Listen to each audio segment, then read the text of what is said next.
Episode 29, Rencana yang Gagal. Pagi yang cerah menyambut suara desir putaran roda sepeda listrik Rizkia. Matahari bersinar hangat memberikan semangat untuk menjalani hari baru. Jalan menuju sekolah dipenuhi kicauan burung-burung yang berterbangan.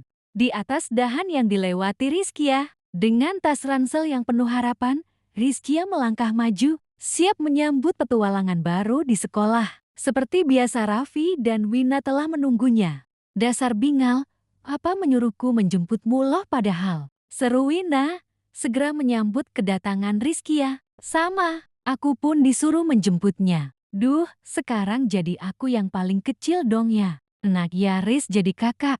Sahut Raffi. Hehehehe. Beruntung banget gue punya adik-adik yang lucu dan imut seperti kalian. Jadi, adik-adikku, hari ini apakah kita jadi melakukan pembuktian perasaan Raffi atau tidak? Tanya Rizkia. Loh iya Raff, gue sampai lupa masalahmu kemarin. Kata Wina. Gimana ya? Kok aku jadi ragu sekarang? Bener kata Rizkia kemarin. Begitu ada pengalih perhatian. Jadi lupa sendiri, kata Raffi. Tapi kamu gimana Riz? Kemarin bener-bener menegangkan loh. Setelah kami pulang, apakah kamu baik-baik saja? Tanya Wina dengan nada sangat khawatir. Iya Riz, apakah kamu syok lagi? Maaf ya, gara-gara aku jadi heboh, kata Raffi. Tapi ada hikmahnya kan? Orang tua kita jadi bisa bertemu lagi Raff. Meskipun sumpah ya, awalnya aku kaget. Lah, papamu tiba-tiba saja mukulin Pak De Tauni, kata Wina. Sama, aku juga kaget Win. Ya siapa yang paham kalau ternyata itu sapaan rindu. Tapi aku benar-benar salut sama Pak De Tauni. Ada ya orang sebaik itu di dunia ini. Papaku tadi pagi cerita. Sambil nangis-nangis loh. Kata Raffi. Ceritain dong Raff. Gue belum diceritain nih. Kipo sumpah sama cerita mereka bertiga? Tanya Wina. Dengan sangat penasaran. Duh, kalau ketahuan Pak De Tauni, papaku bisa kena omel. Katanya nggak boleh diceritakan sama kita. Kata Raffi. Tenang. Gue akan tutup mulut rapat-rapat nanti. Kata Wina. Jadi, papamu sama papaku itu Win, dulu kan? Sebenarnya hidup di panti asuhan. Nah, tiba-tiba panti itu berantakan. Karena, ternyata pengurusnya itu bermasalah. Akhirnya, kelontang-kelantunglah orang tua kita. Dan Pak De Tauni, setiap hari, saat berangkat sekolah selalu bawa makanan yang cukup dan diberikan kepada mereka berdua. Hingga suatu kali, ketahuan sama ibunya Pak D, dan akhirnya mereka berdua malah dibawa pulang. Dirawat sekalian sama ibunya Pak D. Setelah besar, orang tua kita sangat bingal, sering banget bikin masalah. Tapi Pak De Tauni selalu saja belain. Sampai pernah Win, gara-gara papamu, Pak De Tauni, sampai ngobrak-ngabrik salah satu geng paling besar di kota sana. Karena papamu dibawa sama mereka dan sudah 2 hari nggak pulang. Dan yang sebelum akhirnya mereka berdua kabur ke kota itu, gara-gara papaku. Dia dulu, ternyata suka main judi di kasino. Sampai utangnya numpuk banyak, jadilah papaku dikejar sama orang-orang kasino. Tahu-tahu Pak De Tauni ngasih duit ke orang tua kita. Jumlahnya cukup banyak, sekitar 50 jutaan gitulah. Mereka berdua disuruh pergi dari kampung. Janjinya nanti Pak D akan nyusul. Katanya masih ada yang harus diselesaikan. Tapi, sampai lama Pak D tidak ada nyusul. Secara kan, kota Bukit sangat luas ya. Zaman dulu, belum ada ponsel dan media sosial kayak sekarang kan. Kalaupun Pak D nyusul, pasti juga bingung kemana mencari mereka. Maka dari itulah, setiap bikin usaha, mereka kasih inisial nama mereka bertiga. Supaya mudah dicari sama Pak D.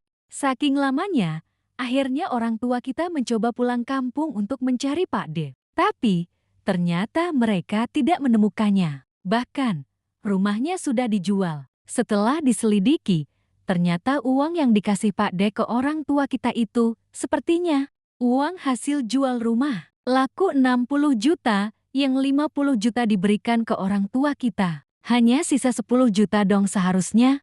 Tapi anehnya, utang papaku yang di kasino sekitar 40 juta juga sudah dilunasi sama Pak D. Tidak ada yang tahu uang dari mana itu. Kemarin, katanya mereka mau tanya. Tapi, Pak D sama sekali tidak mau dibahas. Kok ada ya orang sebaik Pak D? Papa menyuruhku untuk selalu menghormatinya seumur hidupku. Cerita Raffi panjang lebar. Mereka bertiga pun sama-sama terdiam dan meratapi kejadian yang dialami oleh orang tua mereka. Ayahku memang orang baik, Raf.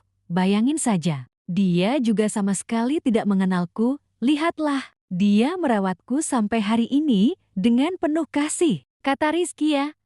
Dengan suara yang tercekat dan parau, kita semua adalah orang-orang yang sangat beruntung bisa mengenal Pak D. Tauni. Coba kalau tidak ada beliau, mana ada aku sama Raffi hari ini, kata Wina, seraya menepuk pundak Rizkia, menghibur bahwa dia tidak sendirian. Papaku kemarin merengek mau membawa Pak D pulang, tapi beliau tidak mau.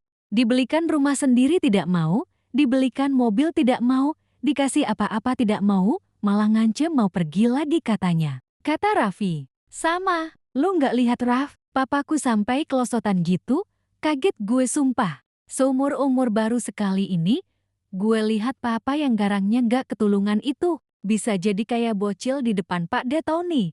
Seru Wina menimpali omongan Raffi. Hehehe, sampai malam loh, gue ngerasa aneh tahu nggak sih, kalian udah pulang. Suasana memang mengharukan, tapi melihat para orang tua yang saling merengek dan berebutan ayahku, itu lucu sumpah. Pulangnya aja, mereka berdua kudu diusir dulu loh, seru Rizkia. Loh iya kah? Pantas saja. Katanya tidak akan pulang.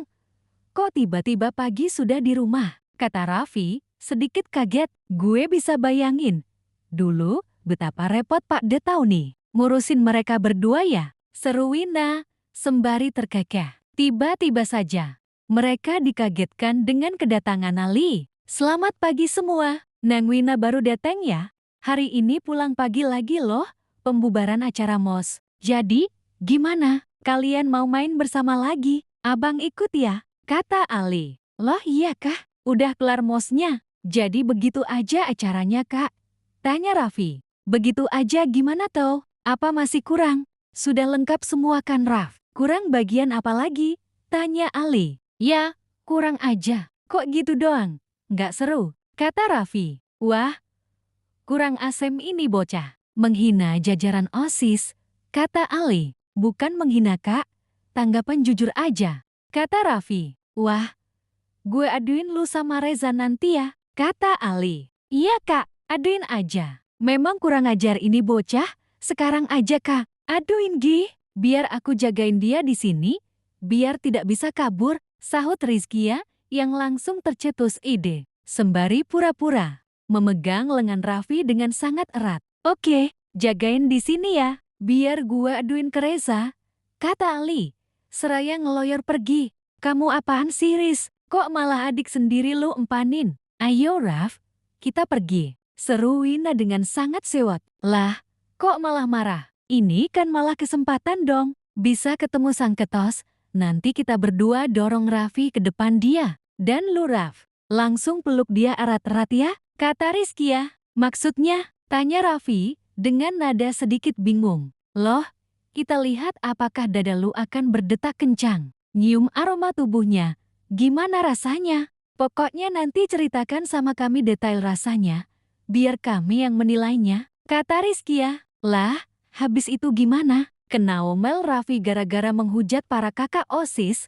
Sudah gila kamu Riz, seru Wina. Udah, itu kita pikir sambil jalan aja. Pumpung kita dapat momen ini kan? Kapan lagi? Kata Rizkia. Ini namanya bunuh diri, seru Wina. Tapi aku nggak salah Kowin, memang bener acaranya kurang seru. Pengenalan ekstrakurikuler memang sudah ya, tapi belum ada penyaringan bakat untuk pengelompokan siswa berbakat di bidang tertentu sesuai dengan ekstrakurikuler yang ada. Acara penampilan bakat. Memang sudah ada pas acara api unggun, tapi itu hanya penampilan panggung. Rata-rata musikal semua. Lah, seni, fotografi, dan lain-lain belum ada. Seharusnya kan, ada lomba hasil karya, ada mading, ada pameran lah. Ini acara anak SMA loh, bukan anak SMP. Masa sama aja, kata Raffi. Oke lah, itu sudah alasan yang cukup Raf. Gue dukung, tenang aja, kata Rizkia. Sementara Ali, ketika sampai di ruangan OSIS, Ali justru bingung mau bilang apa sama Reza. Ketika dilihatnya, Reza sedang serius membaca berkas, sehingga dia hanya berdiri mematung, celingukan dengan sangat bingung. Dendra yang melihat hal itu tentu saja menjadi heran. "Lu kenapa, Al?" tanya Dendra. Nggak kenapa-napa," jawab Ali, tergagap karena sangat bingung. "Habis lihat hantu kali ini bocah pagi-pagi," seru David. "Bukan hantu, tapi jengkel," seru Ali, mencoba memancing. "Jengkel kenapa? Pagi-pagi." "Udah jengkel," sahut Reza, mulai termakan jebakan Ali. Meskipun suaranya datar dan tidak tampak antusias, bahkan sama sekali tidak menoleh. "Itu loh, ada anak baru. Pas gue bilang mau pulang pagi, acara pembubaran MOS, dia protes, katanya. Kok begini aja acara MOS-nya? Nggak seru," kata Ali, sambil memperhatikan mimik Reza dengan seksama. Melihat reaksinya, "Lah, memang iya. Seharusnya kan ada lomba penyaringan bakat, ada lomba kerajinan tangan, ada lomba mading, ada pameran," terang Reza dengan nada sangat tenang. Berujung, Dendra dan David yang berubah mimiknya dan melotot sadis ke arah Ali. "Karena dua teman lu ini, makanya semua acara itu tidak ada kan?" kata Reza, sembari berdiri dan membanting kertas. "Karena keduanya sibuk fokus ngejar-ngejar cewek, sehingga tidak membaca semua berkas yang sudah gue susun selama beberapa minggu. Di mana semua itu sudah tak sebutkan secara rinci. Mulai hari pertama, kedua, ketiga dan malam api unggun, pembubaran, dan pemberian sertifikat pun seharusnya sudah di hari setelah acara api unggun. Apakah ada yang salah dari koreksiku, Pak Wakil dan Pak Bendahara?" bentak Reza dengan sangat marah.